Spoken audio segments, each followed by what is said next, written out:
Alhamdulillahi Rabbil Alamin.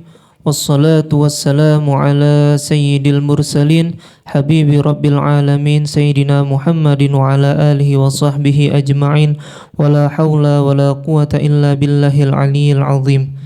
Allahumma salli wa sallim ala sayyidina Muhammad al-bashiri wan nadhiri alladhi tanfatihu bihi abwabul khairi wa tanghaliqu bihi abwabu syarri wa ala alihi al-athhari wa ashabihi al-akhyari. Allahumma salli ala sayyidina Muhammad wa ala ali sayyidina Muhammad, amma ba'du.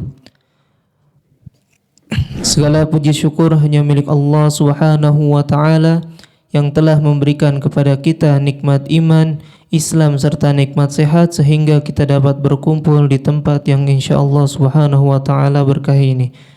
Dan yang tak lupa salawat serta salam selalu tercurahkan kepada junjungan agung Nabi besar Nabi Muhammad sallallahu alaihi wasallam yang telah membawa kita dari zaman kegelapan jahiliyah menuju cahaya Islam yang terang benderang ini. Ma'asyiral muslimin rahimakumullah. Akhlak adalah salah satu peninggalan Nabi Muhammad sallallahu alaihi wasallam yang sangat berharga bagi umat ini. Rasulullah sallallahu alaihi wasallam bersabda, "Innama bu'itsu liutammima makarimal akhlaq." Sesungguhnya aku, yaitu Nabi Muhammad sallallahu alaihi wasallam, diutus oleh Allah Subhanahu wa taala kepada umat ini untuk menyempurnakan akhlak mulia. Oleh karena itu, termasuk daripada ciri orang yang beriman adalah akhlak. Para ulama menjelaskan setidaknya akhlak terbagi menjadi dua. Yang pertama adalah akhlak kita kepada Allah Subhanahu wa taala, yang kedua adalah akhlak kita kepada sesama manusia. Akhlak kita kepada Allah Subhanahu wa taala adalah dengan kita menjaga hubungan kita kepada Rabbul Alamin, yaitu Allah Subhanahu wa taala, dengan menjalankan perintahnya serta menjauhi larangannya. Dengan cara kita beribadah sebagaimana Rasulullah SAW bersabda di dalam hadis Jibrilnya, "Al-ihsanu an ta'budallaha ka'annaka tarahu fa in lam takun tarahu fa innahu yarak." Ihsan adalah ketika engkau beribadah kepada Allah Subhanahu wa taala seakan-akan engkau melihat Allah Subhanahu wa taala. Jika engkau tidak mampu pada tingkatan tersebut, maka yakinilah bahwa Allah Subhanahu wa taala melihat engkau. Oleh karena itu, barang siapa seorang hamba yang sudah mencapai makom ihsan ini sehingga ia tidak akan beribadah kecuali hanya mengharapkan ridha Allah Subhanahu wa taala. Akhlak kepada Allah Subhanahu wa taala tidak hanya terbatas dengan cara kita beribadah, akan tetapi banyak cara yang lainnya. Begitu juga akhlak kepada manusia. Akhlak kepada manusia adalah termasuk akhlak yang paling penting setelah akhlak kita kepada Allah Subhanahu wa taala. Karena sesungguhnya di akhirat nanti betapa banyaknya umat manusia yang terjerumus ke dalam neraka disebabkan hubungan buruknya antar sesama manusia. Disebutkan bahwasannya di akhirat nanti banyak orang yang di dunia ia rajin ibadah, ia rajin bersedekah, dan ia rajin melakukan amal baik, akan tetapi ketika ia hampir sampai masuk ke dalam surga, ia tertahan karena temannya sendiri, sahabatnya sendiri, keluarganya sendiri menuntut ia ketika di hari kiamat itu, karena ia telah berbuat buruk kepada orang tersebut. Oleh karena itu, selain menjaga hubungan kita dengan Allah Subhanahu wa taala, perlu juga kita menjaga hubungan sesama manusia.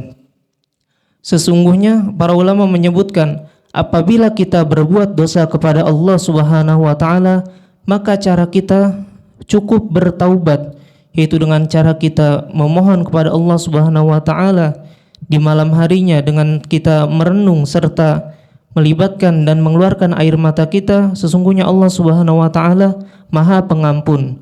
Akan tetapi jika kita mempunyai dosa kepada sesama manusia, maka tidak cukup kita hanya bertaubat kepada Allah Subhanahu wa taala. Akan tetapi perlu juga kita untuk istirda, istihlal, yaitu meminta ridho dan meminta halal kepada orang yang kita berbuat buruk. Oleh karena itu, Hubungan kita kepada Allah Subhanahu wa taala sebenarnya simpel. Jika kita berbuat dosa, maka kita bertaubat. Akan tetapi jika kita berbuat dosa kepada sesama manusia, tidak cukup hanya bertaubat, akan tetapi kita harus meminta maaf secara langsung kepada manusia tersebut. Karena Allah Subhanahu wa taala Maha Pengampun. Oleh karena itu, jika kita berbuat dosa kepada Allah, maka cukup bertaubat. Akan tetapi jika berbuat dosa kepada manusia, kita harus juga meminta ridho kepadanya. Ma'asyiral muslimin rahimakumullah. Termasuk daripada kesempurnaan iman seorang mukmin adalah ia mencintai saudaranya sebagaimana ia mencintai dirinya sendiri. Sebagaimana Rasulullah sallallahu alaihi wasallam bersabda, "La yu'minu ahadukum hatta yuhibba li akhihi ma yuhibba li nafsihi." Sesungguhnya tidak sempurna iman seorang hamba sampai ia mencintai saudaranya sendiri sebagaimana ia mencintai dirinya sendiri. Oleh karena itu, termasuk tanda sempurnanya iman seseorang adalah ia bisa menjaga hubungannya kepada orang lain sebagaimana ia menjaga hubungannya kepada diri sendiri. Caranya adalah simple. Kita tidak melakukan sesuatu yang sekiranya kalau seandainya orang lain melakukan kepada kita, kita tidak suka. Contohnya, misalnya kita tidak suka apabila orang lain menggibah kita. Kita tidak suka bila orang lain mengejek kita, maka begitu juga kita jangan lakukan hal tersebut kepada orang lain. Karena itu termasuk daripada kekurangan atau ketidaksempurnaan iman seorang mukmin. Rasulullah sallallahu alaihi wasallam bersabda, "Akmalul mu'minina imanan husnul khuluq." yakni paling sempurnanya seorang mukmin adalah orang yang paling baik akhlaknya. Oleh karena itu, akhlak adalah pilar yang sangat penting di dalam agama Islam ini. Jika seorang mukmin telah hilang akhlaknya, maka naudzubillah bisa hilang imannya. Oleh karena itu maka kita selalu meningkatkan akhlak. Selalu kita berdoa kepada Allah Subhanahu wa taala agar kita diberikan akhlaknya seperti akhlak baginda Nabi Muhammad sallallahu alaihi wasallam. Mungkin cukup sekian yang bisa kami sampaikan, kurang dan lebihnya mohon maaf. Billahi taufiq wal hidayah. Summa wassalamu alaikum warahmatullahi wabarakatuh.